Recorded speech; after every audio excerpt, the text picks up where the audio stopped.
Hello friends, most welcome to my channel. आज इस video में हम बात करने वाले हैं कि हाइपरटेंशन क्या होता है। तो देखिए, हाइपरटेंशन को समझने के लिए हमें सबसे पहले समझना होगा हमारा ब्लड प्रेशर कैसे नापते हैं, क्या होता है। अगर हम अपने ब्लड प्रेशर को समझ जाते हैं तो हमें हाइपरटेंशन को समझने में बहुत आसानी होगी। आइए देखते हैं।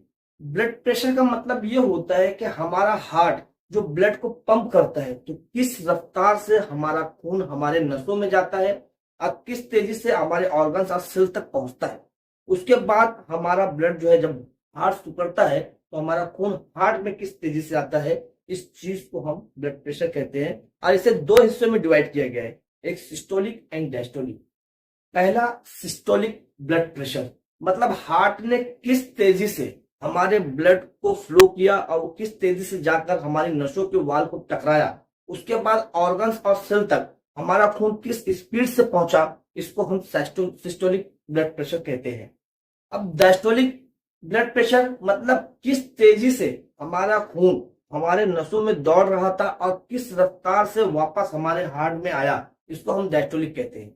मतलब दो हार्ट बीट्स के दरमियान खून हमारे नसों में किस रफ्तार से दौड़ रहा था और वापस हमारे हार्ट में किस रफ्तार से आया, वापस आया हार्ट के अंदर, इसको हम डायस्टोलिक ब्लड प्रेशर कहते हैं।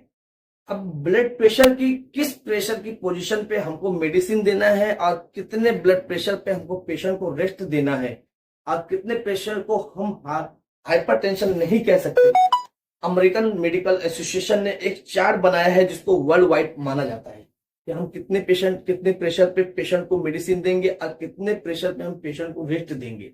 हम मरीज के बढ़े हुए ब्लड प्रेशर को, जो भी पेशेंट हमारे पास आया हमने उसका ब्लड प्रेशर नापा, उसके बढ़े हुए ब्लड प्रेशर को तुरंत हाइपरटेंशन नहीं बोल सकते। ब्लड प्रेशर को समझना बहुत जरूरी है। अगर हमारे पास कोई पेशेंट, कोई व्यक्ति रन करता हुआ आया और हमने उसको ब्लड प्रेशर नापा तो उसका ऑटोमेटिकली ब्लड प्रेशर बढ़ा हुआ आएगा। इस कंडीशन में हम पेशेंट को मेडिसिन नहीं दे सकते, वहां उसको रेस्ट देने की जरूरत है। ना ही उसके बढ़े हुए ब्लड प्रेशर को हाइपरटेंशन बोल सकते हैं। अमेरिकन मेडिकल एसोसिएशन के मुताबिक पेशेंट को देखकर डॉक्टर को यह समझना जरूरी है कि इसका ब्लड प्रेशर किन वजह से बढ़ा हुआ है, उसकी हिस्ट्री लेना जरूरी है। यह भी देखना है कि इसका ब्लड प्रेशर, बढ़ा हुआ blood pressure without medicine down हो सकता है, रेस्ट देकर या कुछ परहेज कराकर उसका ब्लड प्रेशर नीचे आ सकता है या नहीं। ब्लड प्रेशर जो बढ़ा हुआ है या हाइपरटेंशन जो है, ये एक बैग होने वाली बीमारी नहीं है। ये हमारे शरीर के अंदर धीरे धीरे आहिस्ता आहिस्ता जगह बनाती है और उसके बाद ही हमको हाइपरटेंशन जैसी तकलीफें होती है। 120/80 को हम नॉर्मल ब्लड प्रेशर मानते हैं, लेकिन अमेरिकन मेडिकल एसोसिएशन ने इसकी पूरी क्लासिफिकेशन की है। 130/90 को नॉर्मल मानते हैं और बच्चों के लिए इससे थोड़ा कम, और जो ओल्ड एज पेशेंट है उनको थोड़ा हाई साइड दी गई है, उनका ब्लड प्रेशर थोड़ा ज्यादा है तो भी उसे नॉर्मल माना जाता है। ये guideline medical American medical association की तरफ से है, जिसको वर्ल्ड वाइड माना जाता है। पेशेंट का ब्लड प्रेशर नापने पे अगर उसका ब्लड प्रेशर हाई आ रहा है तो हम इसको हाइपरटेंशन नहीं बोलेंगे, लेकिन अगले 24 घंटे मतलब 24 घंटे के बाद उस पेशेंट का हम वापस से ब्लड प्रेशर नापते हैं और उसका ब्लड प्रेशर नॉर्मल रेशो से बढ़ा हुआ मिल रहा है तो ऐसे पेशेंट को हाइपरटेंशन की प्रॉब्लम हो सकती है।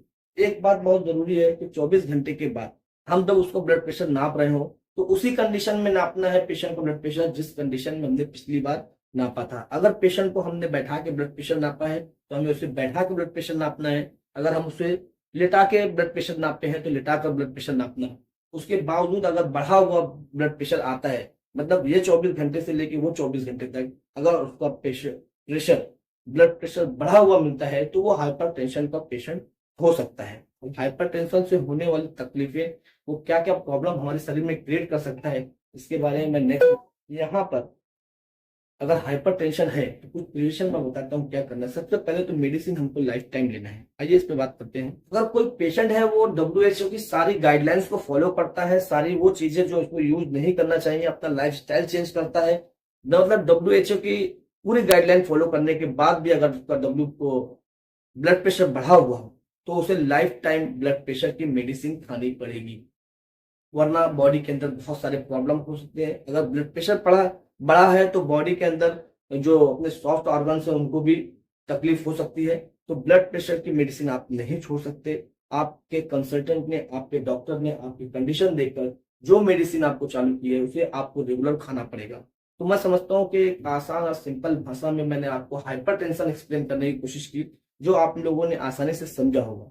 मैं नेक्स्ट वीडियो में आपको ये बताऊंगा कि हाइपरटेंशन की वजह से होने वाली तकलीफें कितनी गंभीर हो सकती हैं। इन चीज पे हम विस्तार से नेक्स्ट वीडियो में बात करेंगे।